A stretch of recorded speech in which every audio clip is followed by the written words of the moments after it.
Hello. Hey. How are you? I'm good. How are you doing? I'm doing so well. I'm so excited to talk with you again. I don't know if Oh you my remember gosh. me from Yes, Boston good to Calling. see you. Great to see you Love again. your Brad hat. Thank you. How are you doing? I'm doing great. Yeah, I'm great to chat with you again. I'm so excited to be able to ask you Oh, some more questions and love hell the yeah. shirt as well. Oh, thank you. Born to Make Records. Universal Audio, we did a really sweet partnership with them and they let us raid their merch closet and they were like, "Well, we have children's shirts." I was like, "Give them to me." Perfect. Yeah. Your music, your sort of whole vibe and everything is just sort of like unabashed joy. You sort of just like have this infectious energy to your videos, your songs, your performances. And I was just wondering if anything comes to mind when asked, like, what brings you that sort of joy? Like, what keeps that feeling Hmm. around for you? I love that. Nobody's ever asked me that. Um, well, I love that my music communicates that. I think that's kind of what I'm seeking a lot of the time, especially when I go into the studio or if I'm kind of like it's interesting because I feel like a lot of the stuff that's on this album I've been working on that's like a secret album is a little bit darker in tone and a little bit darker in sonic motif as Hmm. well. And so that's so interesting because I mean, a lot of the stuff I have out, even just it's on my mind because I saw she posted about voting today, but like my song Julia Roberts is so kind of, I feel like just packed full of electricity and like so energetic and so kind of positive sonically. But Hmm. then the lyrics are actually like I'm gonna spend my day alone in the kitchen on an island. Where's my mind? And what if I got to replace it? It's like Yeah. kind of dark. So I think lyrically, I do stray pretty dark, and I think maybe what brings me the joy that I think comes across in the music is literally making the music, because it gives me a place to like simultaneously put these really dark feelings that I have and these really dark thoughts that I have and reframe them or like recontextualize them Mm. to be cathartic Yeah. as opposed to like having negative feelings and negative thoughts and having them kind of be stuck. Um, did you see that mosquito that just flew by? That's gonna I make everyone did. sad. Um, It's a um, fan. is a fan, literally paparazzi.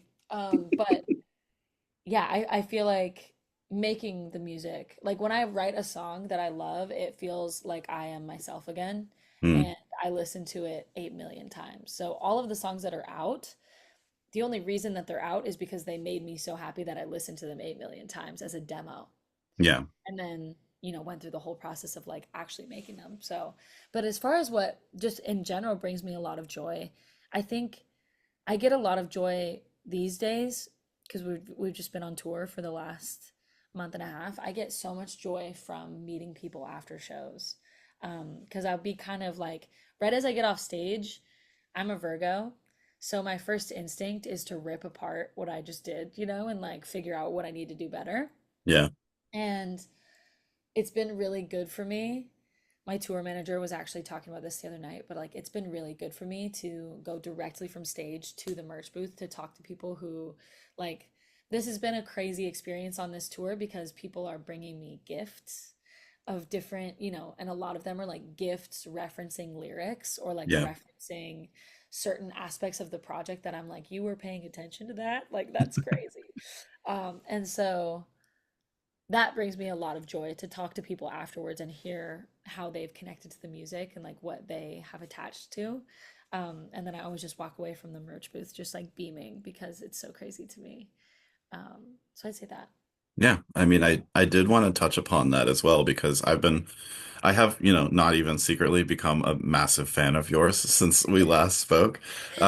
Everyone had a brat summer. I had like a Maris brat kind of Oh, thank enjoying summer. you. That's a huge honor. I'm just happy to be in the mix. No, Thank you. honestly, every time, and you were keeping us fed too. Like every couple of weeks, I would see a new song pop up, and I'm like, thank God, like we just more stuff to play around with. It's amazing.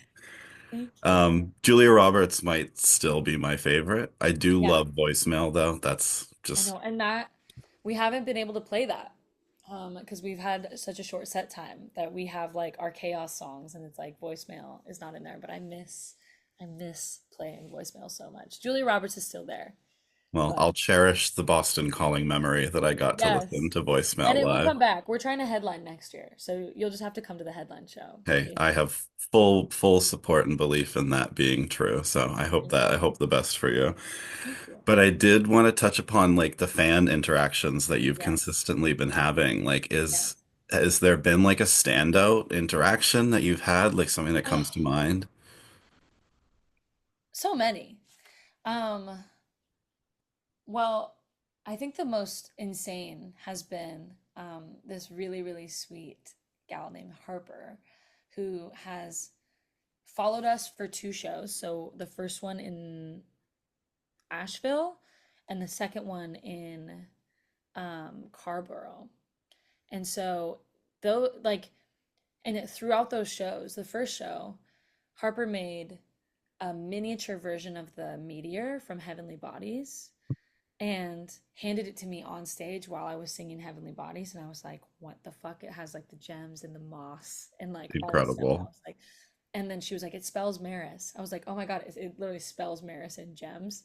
And I was just like, what the fuck? So now I have new set pieces, which we've been bringing around. I just have to figure out how to incorporate them into the fantasy. But then the next night, she gave me on stage a little cat that looks like exactly like the cat that I wrote this song called The Fight about. That is about like the timing is just not right. Like, even if I fought and figured out a way to budget my lifestyle to keep you, I'm going on tour in 2 months Mm, and I'm not gonna not go on tour. So it's just inhumane for me to like try to, fight this inevitability that like your lifestyle with me would suck. Even though I love you and I want to be your mom, it's like I have to give you back. And Harper found an exact cat replica in a stuffed animal and then made a collar that says cheese because that was her name when she was with me, and on the other side it says the win ain't worth the fight. And that was like handed it to me on stage during the fight and I literally was like, what the fuck is this? Like, that's crazy. And then afterwards she brought me a Red Bull that she had taped like a note on that was like, I walked to the deli, I picked up a Red Bull, and a really sweet card that her and her girlfriend made, and had like written all over. And so it was just really sweet. So that's probably the one that comes to mind also because that was like the last two shows was Carborough and Asheville. hmm. So that's what's coming to mind at the moment. But yeah, That's it's incredible. really cool. It's like it's insane to me that like somebody's listening that deeply, and let alone I was like, Harper, is your love language gift giving? Like, is that what's happening here? And she was like, I think so. And I was like, Yeah. okay, cool. Just all the love going around at a Maris concert. It's insane. And that's the vibe I really want. Like, Yeah. it hasn't, obviously, I'm still like at a very small stage of my career. And even so, noticing the disposition of like my fans compared to just everybody else in the room, it's like giving me the pride of like a mother. Like, for one of the first shows in Chicago, there was a really sweet group of people, and one of them, his name is Brad, was dressed up in the false idol like choreo fit. So he had like a leotard and tights and the belt and the fake mustache and the headband and everything. And he was dancing big in the crowd, like huge. And his friends all had mustaches on and like other aerobic gear. Hmm. And his was just like so exactly the music video. I was like, what the fuck? He's like, thank you, Amazon. I was like, okay, well, fuck Bezos, but like, yes. Yeah. Um, and it was like I was on stage and I go, what's your name? And he goes, Brad. Or no, he goes, Maris. And I go, no, your real name. And he goes, Brad. And I was like, it was so incredible. And then we were at the merch stand at the end of the night, and as people were leaving, one of them goes, I just want you to know, I saw that group of people that like knew your music dancing, and they looked like they were having so much fun. So I went up to them and I asked them if I could dance with them, and they were really warm and kind and welcoming and just let me come dance with their group. And that's been a consistent thing that I have seen that just makes me feel so proud. Like I feel like per show, usually there's like maybe, you know, like at least one or two people who's like familiar with the music, but we've had some shows where the people show up with like star makeup and they know all the words, and consistently they have been the sweetest, bubbliest, most dancingest. I'm gonna make that a word. Most dancy, most like warm and welcoming and kind energy in every Mm. room.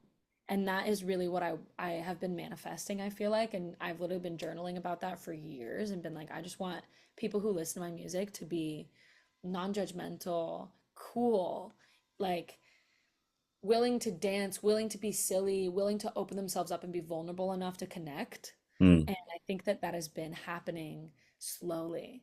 And I hope that it just continues to, like, every time I'm at a show, I'm like, you guys both know the songs. You should be friends. Like, you should come together because that's all I really, I feel like I used to be hyper fixated on, and this is a whole nother tangent, but I feel like I used to be really hyper fixated on being perfect Mm. and being so technically impressive and so kind of, you know, like I want to be the best singer, the best, be so every note is the best and every, whatever. Yeah. Really, I think my mindset has shifted so much now to I really just want to be the best facilitator of connection because that's what's giving me the most energy is watching people wrap their arms around each other and like sing, or like watching people when I'm even in the darker moments in like Chameleon, when I'm like screaming at the end about how she's got everything and I hate everything that I am, and I'm thrashing like this and I look up and there's like arms around each other fucking,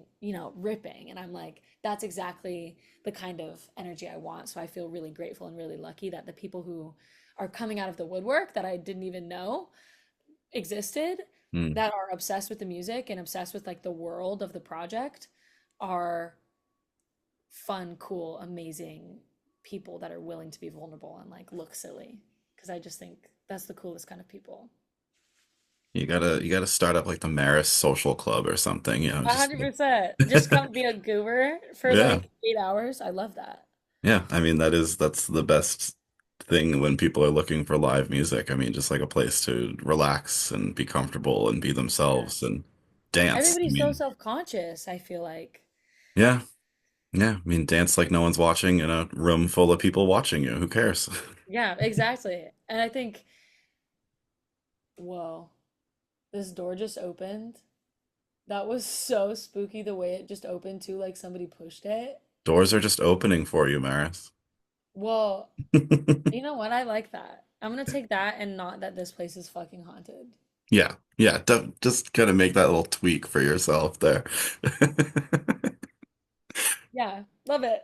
It's the mosquito bringing in more of his friends. He's like, Yeah, he's like, yes, look hey, who's in prepare the here. party. Yeah. Yeah, Maris is here. Come on. When we were talking at Boston Calling, you, in your words, had kind of said that it was like losing your virginity being at this festival was so big for the first Did I time. say that? Oh God.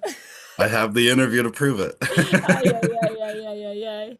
But I was just wondering, like, has that feeling kind of continued through the summer and the fall? Like, how else have you Mm. felt yourself like evolve or change through the last few months? Oh, in so many ways. Even like the top of this year, there was a huge shift in how my creative world was working. And I think that was like breaking the seal on so many things. I feel way more connected to what I'm doing now. I think there was a little bit of a second when I kind of lost my thank you, ghosties. Please no more opening the doors. There was a little bit of a second when I like at the end of last year I wanted to give up. Um, I was just in kind of a situation creatively where it was like every idea I had was an argument. And I think coming out of that now and like being at the end of this year after so many amazing things have happened this year, like Boston Calling kind of being, and I knew it would be, kind of being the catalyst to this, like, okay, it is possible. And really, before I did Boston Calling, I think the thing that changed everything was the fact that I got to work with the Boston Music Project. And they're a nonprofit organization that brings music lessons and like access to resources to schools, to public schools in Boston that don't have the funding. Yeah. So like they bring music teachers in essentially. And so I was really thinking a lot about like obviously it's amazing for the ego to get on stage and to have people be reacting positively. But I kind of was, as I was thinking through everything, I was like, but that feels like it shouldn't be the only thing. Like Yeah. that will wear off also. And like the crash from that is so hard when when that's all you want is that validation.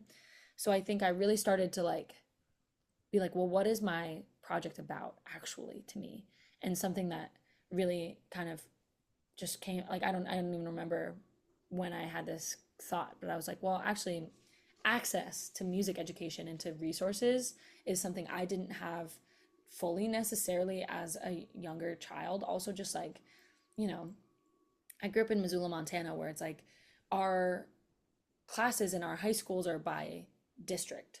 So like if you were in the district where they didn't put a lot of funding into the music school, you would be Yeah. fundraising to be able to do anything. Yeah. Um, so I started just, I was like, well, we're playing this big ass thing in Boston and with all these crazy famous people on this lineup, like, but I actually want to talk to people who are the actual, like, not to sound like, but like the actual superstars Yeah. is like the people who are changing the lives of people directly. Yeah. And that's in this case going to be music teachers and this like nonprofit. So I DM'd them on Instagram and I was like, I am playing Boston Calling and I would love to see if there's anything I can do to like lift you guys up when I'm there.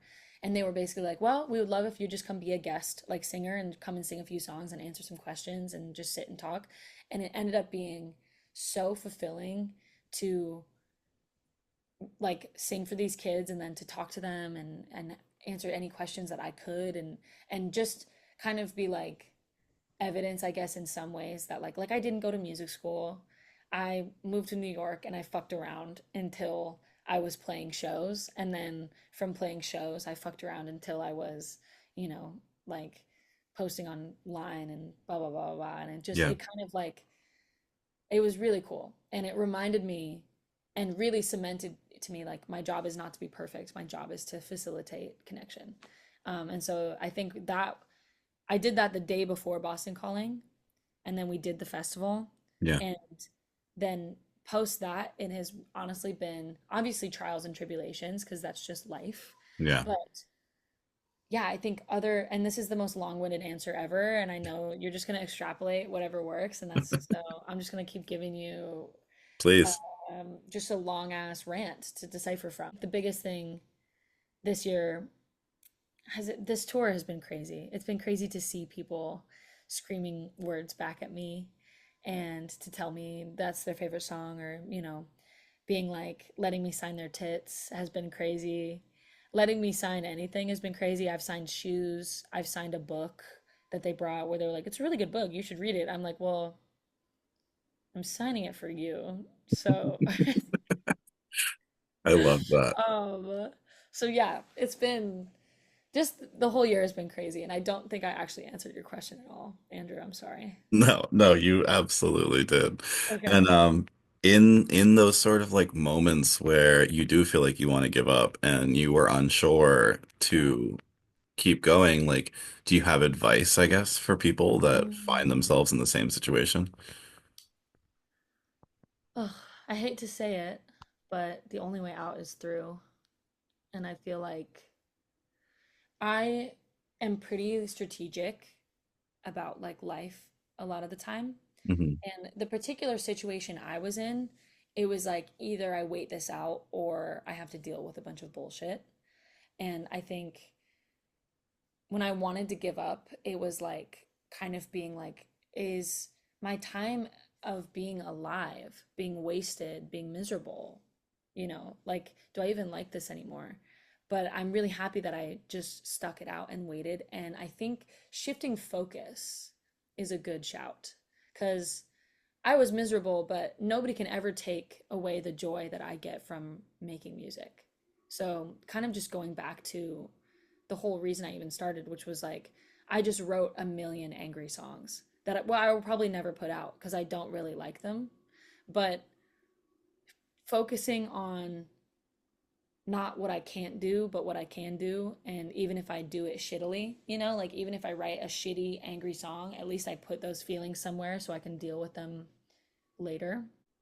So, advice to anybody kind of feeling like they want to give up, I just think maybe just hang on a little longer. Also, I Mm. have a song that's going to be on the Secret album called One More Time with Feeling that is actually going back to Boston Music Project. The guy, Chris, um, he at the top of like, or after I had performed and everything, he was like telling all the kids like my TikTok or whatever. And he's like having them spell my name. So I'll just play you this intro because it ended up being, and I'll explain how I tie it back. Okay. One more time with feeling. How is it?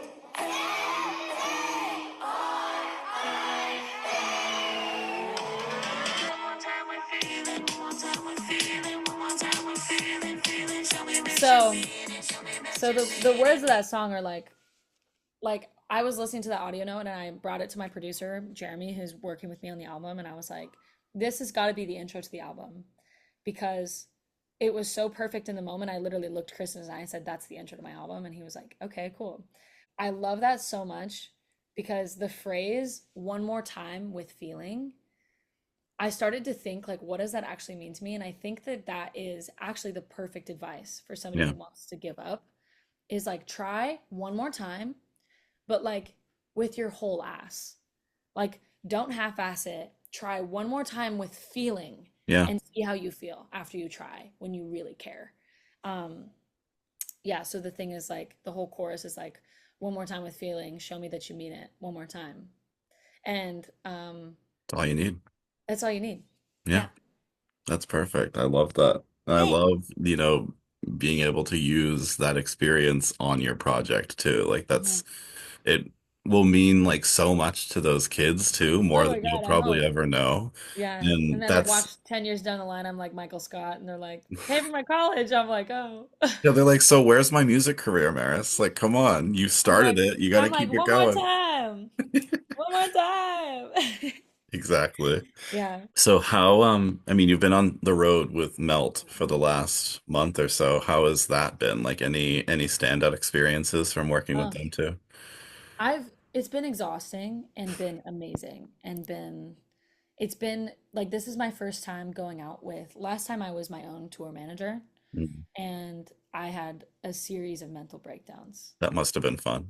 Oh, well, picture this. Like, I don't respond to text messages, let alone having to like advance shows and like kind of figure everything out and drive and perform and do merch. And it was so much. I had a little bit of assistance, but it was mostly just all kind of on my plate. And I lost my mind, Andrew. But I think this time has been so different because I brought one of my best friends in the world and my tour manager and my like an incredible artist that I love their art. I brought them out with me to like take shit off my plate, and it has Yeah. been so different. And also having a drummer versus a keys player, like my drummer's a fucking superstar, rock star, shredder. And so he gets out there and people literally will come up to him and be like, "Can I talk to your drummer?" And I'm like, you can go fuck yourself." No, I'm joking. But This is my but show. this is literally my show. But no, I love it. I'm like, yeah, sex appeal is a big deal. Take your shirt off. So it's been different in so many ways than my experiences touring previously. Melt is like, they're all great and super talented musicians. And um, this tour, standout moments, I would say, like, honestly, just the fan experiences are the things that stick out in my mind the most and Yeah. kind of keep me going. Like, even when, like, we've had some crazy routing where like I think we played the San Diego show, then we overnight drove to Phoenix, which is like a 5.5 hour Okay. drive, to do a morning TV show at 8 a.m., then play the show, or then do an interview, then play the show, or like something. It was just like the craziest 48 hours of all time. And in those moments when I can barely see straight and I've had so much Red Bull that I think my cells are Heart's just like, mutating. Yeah. My cells are experiencing rapid mitoses and I'm growing like new arms. In those moments, the things that kind of keep me, like I just try to keep my eye on the prize, have been how happy it makes me to see people connecting with the music on the level that they have been. So I'd say that's that's what shows that this is what you're supposed to be doing. I mean, you have the energy and the passion to keep doing it despite all of these challenges. And I yeah. mean, you take it in stride. You're always smiling. I mean, I know deep down, like emotions are so complicated, but yeah, it's amazing to see someone Thanks, who dude. really seems like they're born to sort of do this. Born to make records. Um, Thank you. The shirt Um, does not lie. I mean, that means the world to me. I think I also, yeah, I want to do this forever. I'm actually, we were talking in the car. My whole crew wants to do this for a very long time because we were in the car, and we were like, when is the next one? And we're like trying to figure out when the headline shows are going to be next year and like, trying to figure out like who else can fucking we beg to take me out on the road because we just want to keep going. Yeah. Um, it's so, I love the lifestyle because I never get bored and I actually get so much energy out that I can sleep at night peacefully, which is rare for me. Even though I can sleep everywhere, like I will take like a 3 hour nap in the middle of the day, and like that's some people I've heard like can't do that. I'm one Um, of them. you can't do that? I can't nap. It's Oh, terrible. And I I'm wake up so and sad feel for you. worse than I did before. Yeah, and sometimes that happens. It's roulette. It's a little bit of a game of roulette, but I feel That's yeah, I life, love I this guess. lifestyle. Do you think you could be a roadie? You think you'd be a tour dog? I think so. I mean, I admire the lifestyle of it. I love the glimpses of it that I've had in my own life. Yeah. I think I could get into it. I love traveling. I love seeing people, new faces, and Yeah. just You experiences. meet So, so many people. It yeah. is insane. And well, maybe next time we'll bring you out. Hey, please. I'll pack light. I'll do whatever I need to get into Let's that, of go. course. I'll pack light. Yeah. Perfect. You're here. You're already there. Yeah. You don't even know. I'll just climb out of a bag or something somewhere and be like, "Hello, here I am." Yeah, here we are. Now you've mentioned the star makeup that you put Yes. on, and I was just curious if there's like a real inspiration behind that or like an Mm. idea behind putting that Uh, on. Because I see you sign it too, and yes. For the star, I've kind of just always been obsessed with that. I also got really into, sorry, I'm like detangling my necklaces as we speak. please. Um, I got really into like I'm obsessed with Freddie Mercury and with Queen, and they like both of those artists were really intelligent about their iconography, which is essentially the concept of like if you really, I mean, it's just like makes sense. If you associate so heavily with a shape or a color, or it just makes it easier for people to identify you Yeah. and like see what you're about. And so um, it's been really just, I've always been obsessed with it. I've been doing the star thing. I used to think it was just plastic stars, but I've been doing that since I was like 16, like putting stars on everything. Mm. Also just because I'm obsessed with space and I love like aliens and kind of sci-fi and like, you know, the fantasy of like a sexy alien is really real to me. So I just want to bring that to life in my project. And so, sorry, everybody's texting me all at once right now. I'm sorry if that beeping is Hey, bothering you. never apologize for being popular. Oh my God. It's part of you. And you know what? It's literally the funniest thing is literally just people telling me about them. No, I'm joking. But yeah, it's a combination of things. Speaking of which, like this is a gift that a fan named Tate brought me So I'm like, Love it's that. working too, because that's what I want. I want the fantasy and I love a motif and I love Yeah. cohesion. The star makeup specifically really came from I used to do so first I started with plastic stars. I would glue like plastic stars to my cheeks and have them be like tears because I was emo at the time. And just really like depressed. And so it started with plastic stars as tears. And that was like, if you go way back on my Instagram, I have like, I used to post like I would make physical like poster board mood boards for stuff like songs. Um, and then I moved into like when I was doing the kind of conceptualizing for this tour, it kind of became almost like we call it when I'm doing my stage makeup, we're like I'm getting into drag Yeah. because it's like so elevated from what I would normally have on my face. Like this, we're calling girl drag because even this is like a step up from what I've been doing. So, Mm. um, when on off days, like usually I just look like a little sewer rat. But I wanted to take the concept of the stars like as tears and just flip it into something that felt a little more positive and fun and like kind of fierce. Yeah. And a lot of people they see me and they go Bowie, and I'm like, absolutely. I wasn't thinking directly of Bowie. I'm sure influences in different things I've seen over the years, but and obviously like I think Bowie is an icon and a legend as everybody else does. But really I was just like how do I take this shape and like put it in a new place? And Yeah. I have always been like I've always had pretty thick eyebrows. So when I first started doing it, I would try to make my eyebrows like be in a star shape, but they don't. They resist.